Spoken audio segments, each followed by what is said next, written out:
Shabbat Shalom. Good evening. If you're on the East Coast of the United States. Good morning. If you're in the far east of the earth, in Asia, in Malaysia, in the Philippines. And good afternoon if you're anywhere in between. Greetings to the scattered flock, the saints of the bloodline of Abraham, Isaac, and Jacob, of the 12 tribes of Israel, who, according to prophecy, are scattered into the four corners of the earth. Greetings to them. Greetings also to those that dwell among us from among the Gentiles, that are also worshipers of the Most High of righteousness, Yahweh. Greetings. Blessings upon those that work in the healthcare field, seeking to save lives on a daily basis, even when it costs them their own. Blessings upon those that pick up garbage for us to keep our places clean. Blessings upon those that make deliveries, unsung heroes that we don't appreciate, but that make our lives more convenient. Double blessings on those out in the earth trying to save boys and girls, men and women, teenagers, babies from sex slave operations and human trafficking. May they be blessed. May they deliver these innocents from these perverts and double curses. May they be a curse that support these industries.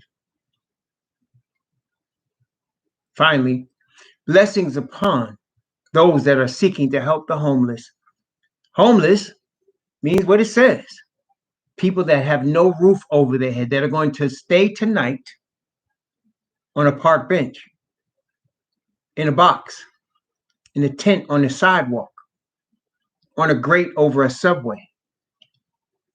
500,000 men, women, children, families, veterans in the United States of America in such a state tonight, and multiplied millions around the earth that are even worse conditions. Blessings upon those that are trying to help that situation, and blessings upon those people themselves, for theirs is the kingdom. We have been studying, and we have begun our, greetings also to those in the chat. My bad, Rathaman, Isha, formerly Lorna Wright, Azariah, also Righteous is the Way, the Princeton, Brother Brandon, Brother Walter, anyone else that might be coming through. Blessings to those in the chat as well. We've been studying the book of Jeremiah, and we just began. And I just want to say to you all, as I've said before, I'm going to say a few things that I'm going to repeat because they're very important. Brethren, as I am a teacher of the word of the Most High, it is my responsibility to help those that are the ones that are supposed to hear the words that the Most High gives me, to be strengthened and encouraged, to be prepared spiritually, to be warned. And I'm praying, my goal among many would be that one day when we're in the kingdom, and it's not going to be long, that something I said might have helped you get through a rough time, helped you receive the seal of the Father's Spirit. That's my goal, to glorify our Heavenly Father. It is not to get money. It is not to buy buildings or to get notoriety or to gain 1 million YouTube subscribers. No, my goal is to glorify and magnify our Heavenly Father Yahweh and His Son Messiah Yahweh. That's the only goal here. Okay. So in doing so, I want to be very honest and truthful as much as possible, as much as my conscience allows, and bring you the word of the Most High, the word alone. In these last days, brethren, This is the only book you can really trust. It's the only one you can really trust. And I hope you're reading it. I am in the end of Numbers, and I'm in the Gospel of Mark right now in the annual reading that many of us started. And of course, it's a blessing. And of course, I'm learning. I'm just amazed. Brethren, this is my 19th time starting to read the Bible through. And I'm just amazed. I was just telling my wife the other day, I'm in the book of Numbers, and there's things I saw for the first time that I've read it many times, but it didn't hit me. You see what I'm saying? The word of the Most High, not only does it answer all questions, it answers all questions you might have in life. Believe it or not, it does. But it's just so prophetic. One of the things that makes the Bible special above all other books is its prophecy. It's telling us the future. It's telling us exactly what will happen in the future. The problem, of course, as we have been alluding to, is most people that are trying to find the future in the Bible are rushing through it without actually reading the Bible. And we've talked about this many times. We talked about how there's a difference between looking in different verses here and there and trying to string them together for it to mean something, and actually having read from Genesis to Revelation straight through. There's a difference. If you actually read from Genesis to Revelation straight through, oh, you will learn a lot.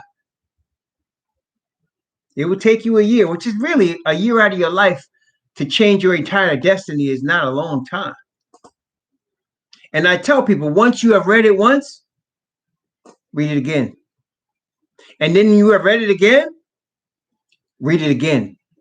I was telling somebody this week that we should keep reading the Bible. Listen, we should keep reading the Bible over and over and over and over and over again until one day the authorities are going to take our Bibles from us because we're going to be too dangerous with this word. So they're going to take it from us. And that's okay. Because when it does happen like that, the word will be in our heart that we might not sin against the Most High, because we have read it, we have fortified ourselves with it.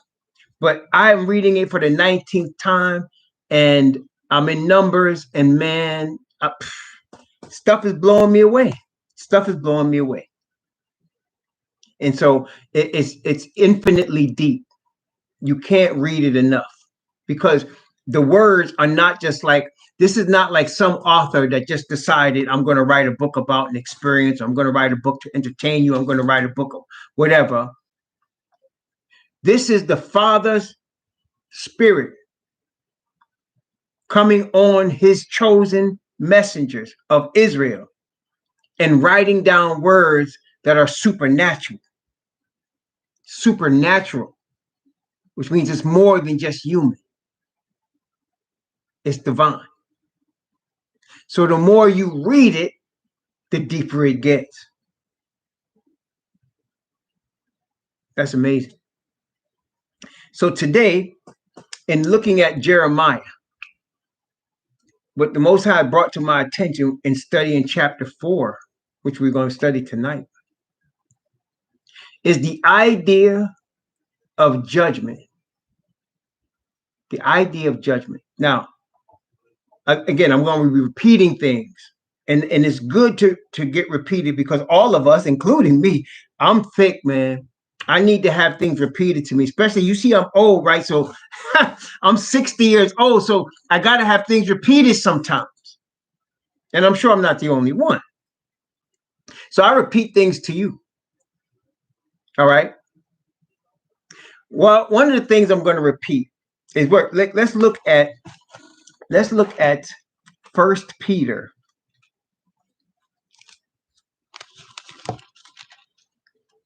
1 Peter chapter 4. 1 Peter chapter 4. Now, before I read 1 Peter chapter 4 to you, let me just give you a brief, very brief understanding of who Peter was. What was his assignment? And you're going to understand what I mean when I say that in a second. I think anybody, even the people that casually glance at the New Testament, has an understanding that the Apostle Paul was called to teach the Gentiles. I think everybody, even Christians who don't read the Bible, only read the New Testament, they have an understanding that the Apostle Paul was specifically chosen by Messiah Yahushua, the Hebrew line of the tribe of Judah, to teach the Gentiles. That was his ministry. He said, that was mine office, he called it. Well, what most people don't pay attention to, especially New Testament Christians, is that Peter was ordained to teach Hebrews. Yeah. He was ordained to teach the Hebrews. Matter of fact, let me show you that from the word. It's in Galatians chapter 2, I believe. So let's take a look before we go to Peter, because I just want to give you a quick background so you understand who's Peter writing to. Who is he writing to when he writes the words that he's writing here? Okay.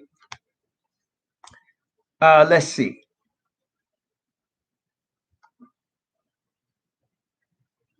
Okay, I'm going to read Galatians chapter 2 from verse 1. I'm going to read from verse 1 down to verse 10. Okay, Galatians chapter 2 from 1 to 10. We're talking about the ordained ministry of Peter, whose name really is Kapha, because they call him Cephas, which means a stone. Kapha is the Hebrew word for that, Kapha. Okay, so Galatians chapter 2, verses 1 to 10. Then 14 years later, I went up again to Jerusalem with Barnabas and took Titus with me also.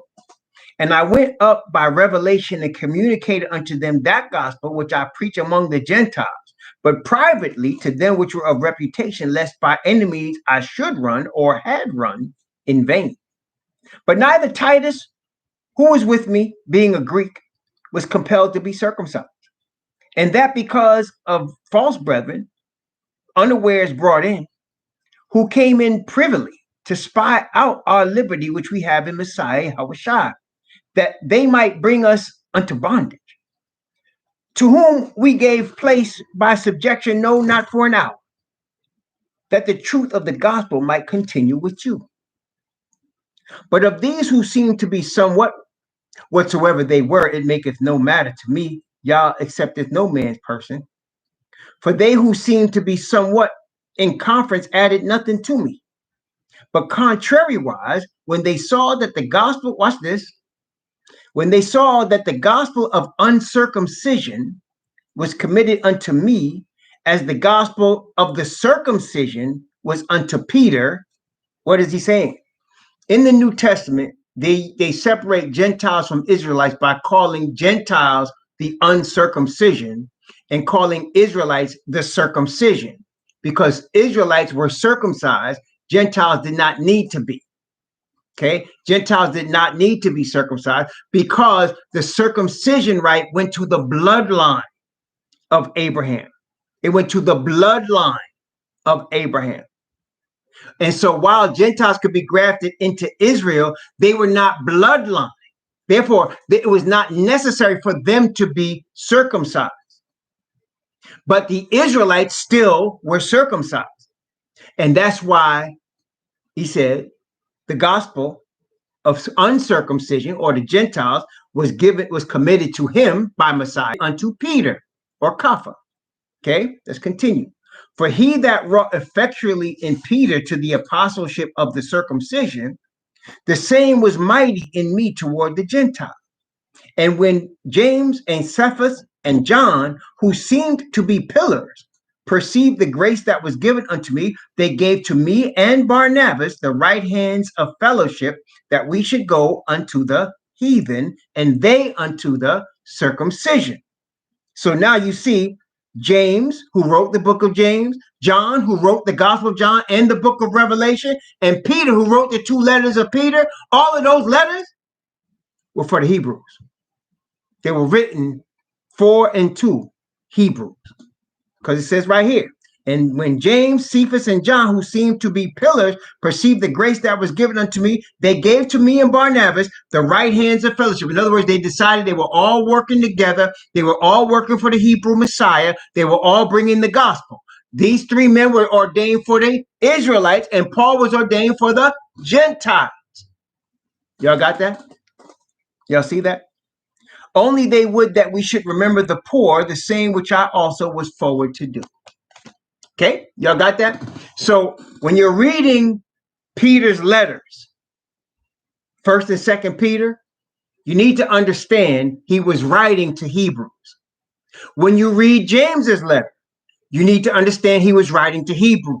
When you read the Gospel of John, 1st John, 2nd John, 3rd John, when you read the book of Revelation, you need to understand they're writing to Hebrews because that was their ministry. When you read 1st and 2nd Timothy, when you read Thessalonians, well, not 1st and 2nd Timothy, that's different because Timothy was a Hebrew. But when you read Thessalonians, Colossians, Galatians, Philippians, understand Paul is writing to Gentiles, converted Gentiles.